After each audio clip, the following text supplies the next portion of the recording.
Au cœur de la jungle d'Amérique centrale, les Mayas voyèrent le temps non pas comme une ligne droite, mais comme une force vivante et palpitante. Leur civilisation, célèbre pour ses pyramides et son écriture, croyait que le temps était cyclique, une danse sans fin de motifs répétitifs. La fameuse date de 2012, pas une apocalypse, mais un tournant de page cosmique, une nouvelle ère, pas une fin. Pour les Mayas, le passé résonnait dans le présent, et l'avenir était façonné par des cycles déjà joués. Ils suivirent les cieux avec une précision étonnante, voyant les planètes et les étoiles comme des acteurs dans une histoire cosmique.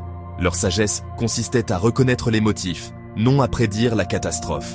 En étudiant le passé, ils croyaient pouvoir entrevoir les probabilités du futur. Le temps, pour eux, était un océan de marées récurrentes, pas une voie à sens unique. Les Mayas nous invitent à voir le temps comme un vaste réseau interconnecté où les échos d'hier façonnent les possibilités de demain. Au cœur de la sagesse, Maya se trouvait leur système de calendrier complexe, un mécanisme d'horlogerie cosmique de cycles. Le Hab suivait l'année solaire. Le Tzolk'in, un cycle sacré de 260 jours, guidait la vie spirituelle. Ces calendriers s'imbriquaient, créant un cycle calendaire de 52 ans, où chaque jour avait une signification spirituelle unique. Leurs calculs rivalisaient avec la science moderne. Les Mayas mesuraient à l'année solaire avec une précision quasi parfaite, en utilisant seulement des outils simples et une observation fine. Mais ils pensaient plus grand. Le calendrier du compte long s'étendait sur des milliers d'années, marquant la montée et la chute des âges du monde. La date de 2012 marquait la fin du 13e Baktun, un moment de renouveau, non de destruction. Pour les Mayas, le temps était une spirale. Les événements et les énergies revenaient, offrant de nouvelles chances d'apprendre et de s'adapter. Comprendre ces cycles était la clé de la sagesse. En lisant les motifs du passé, ils se préparaient à l'avenir. Le temps n'était pas seulement mesuré, il était vécu, célébré et tissé dans le tissu de leur monde. L'horloge cosmique des Mayas nous le rappelle. L'histoire se répète, mais chaque cycle apporte de nouvelles possibilités. Pour les Mayas, le temps était sacré, une force portée par les dieux, chaque jour imprégné d'une énergie unique. Leur calendrier ne servait pas seulement à suivre les jours, il cartographiait les qualités spirituelles du temps lui-même. Les 260 jours du Tzolk'in ont pu refléter le cycle de la vie, reliant l'existence humaine au rythme cosmique. Le temps était un processus vivant, un voyage spirituel, pas seulement un chiffre sur une horloge. Les Mayas voyaient l'univers comme une vaste spirale, chaque cycle une chance de revisiter d'anciennes leçons à un niveau supérieur. Le passé n'était pas mort. Sa sagesse revenait, offrant des conseils pour le présent. En s'alignant avec ces cycles, les Mayas cherchaient l'harmonie avec le cosmos.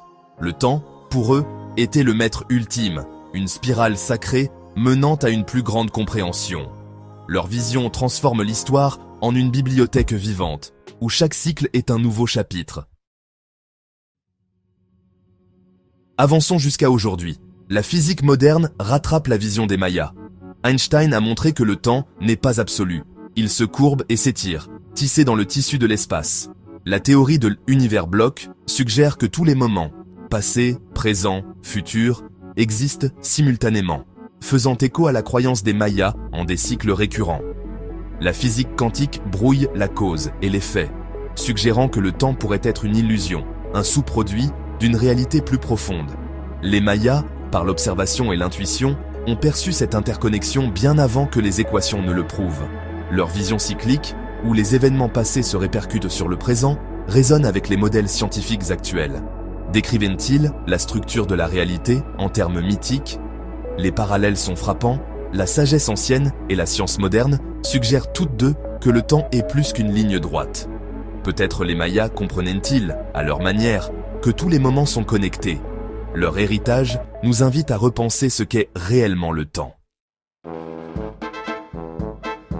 Au carrefour de la sagesse ancienne et de la science moderne, nous sommes confrontés à une question profonde. Qu'est-ce que le temps? Les Mayas le voyaient comme un cycle vivant, la physique moderne comme une dimension flexible.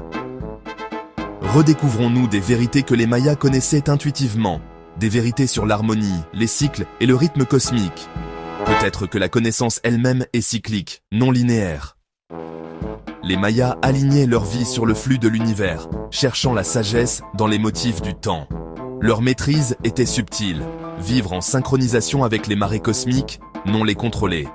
Leur héritage est une invitation à s'émerveiller, à observer et à danser avec le temps, non contre lui.